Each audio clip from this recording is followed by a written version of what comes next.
You're watching the VSO Gun Channel. Thank you for tuning in. And it's excellent to have you here as always, particularly today, because today we're talking about civil disobedience against a gun law that is absolutely unprecedented, such to the point that it makes my America go like this.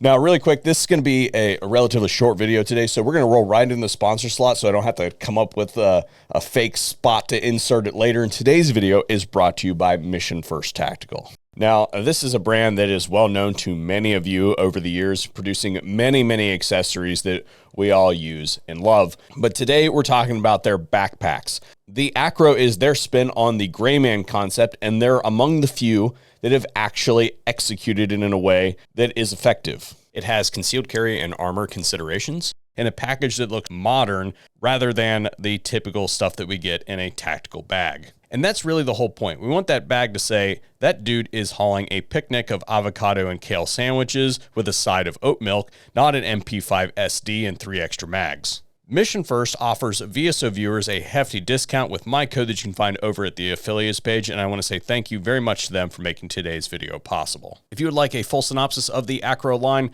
then never fear, I have exactly the video for you. I'll have it listed in the description box down below. All right, we're headed to the armpit of America. We're going to Illinois. I can say that because I'm from Ohio. We're 2 states over. We have Indiana as an insulatory state there to keep their stuff from running downhill to us.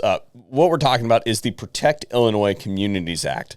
And this is a wildly unconstitutional move that was passed in the state of Illinois that basically bans the future sale of all semi-automatic pistols, shotguns, and rifles, and classifies them as assault weapons. The other thing that it does is a base 10 magazine limit. And I don't know where these people come up with, actually, timeout. For a group of people that constantly and consistently melts whenever we talk about societal constructs, let's talk about the base 10 magazine limit here for a second. And the analog that I'll use here is the other day, I was helping my fiance bake some cookies. She has a side business that makes really good sugar cookies. Ask any of the guys who have been at the recent events who have tried them. They're the reason that I am substantially wider today than I was this time last year. But that's beside the point.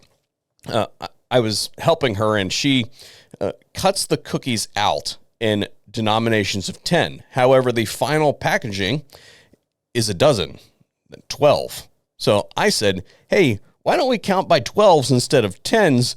And she looked at me like I had an eyeball in the middle of my forehead. The base 10 counting system is a societal construct that you have been conditioned to work in. And it is a societal construct that I would argue has ruined the majority of the world that doesn't use the imperial system of measurement. My phone, not yours. I apologize for the interruption. That was actually a really bad phone call. We got some family stuff going on, so I guess I'll come to the point as quickly as I possibly can.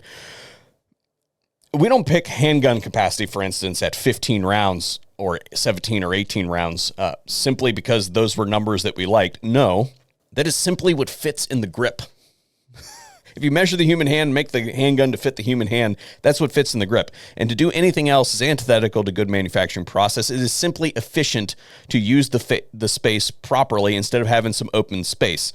To do anything else is some super smooth brain shit. If you look on the internet, we have competitions across the firearms industry to see who can reload the fastest and put a round on target, and it's measured in fractions of seconds. The idea that reducing the magazine capacity, it somehow makes the firearm safer is written by people who clearly have not been on the internet for like the last 20 years. You're dumb.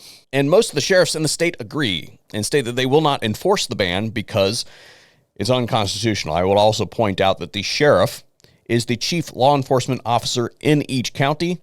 They rule, and they're a constitutionally recognized position. It was done that way on purpose. So let's get to the meat and potatoes. What was the impact of said assault weapons ban? Because you had until January 1st to register. What do you think happened? Not everybody finds math funny, but today we're going to have some math funnies. So in the state of Illinois, you have to have a FOID card in order to have a firearm. So a firearms owner's identification card. It's a registration. It's illegal and unconstitutional, and it'll have its day in court eventually. However, it exists.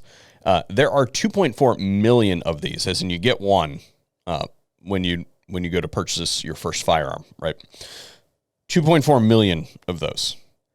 Of the registrations, since the time it was enacted to the deadline of January 1st, 29,357 registrations have occurred.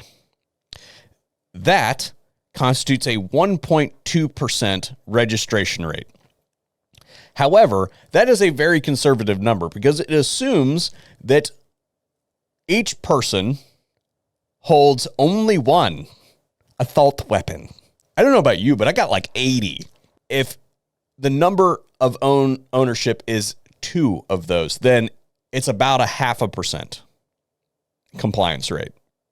If it's 3 or more, it's less than 0.5% compliance. This is a complete and utter failure of a concept to control your populace. That is not even the best part. The best part is if you search for compliance rates with this law or whatever, put it into Google, you're going to be served up a bunch of articles. And without fail, every single one of those articles, like the mainstream outlets do, get in the line, they are all acting like this was some kind of mistake. As in, like, oh, you just missed it. You can find the affidavit here, right? Like, they're stumping for registration when they're either in denial or deluded that this was purposeful. People did not register because they did not register because they said fact that. They did not miss the paperwork. And you trying to convince them to fill out the paperwork by showing them where they can find it is hilarious. Absolutely made my day. That said, as I mentioned earlier, I've got to run. Thank you guys for tuning in. I want to know what you think about this in the comment section down below. And hopefully we'll see you in another video here pretty soon.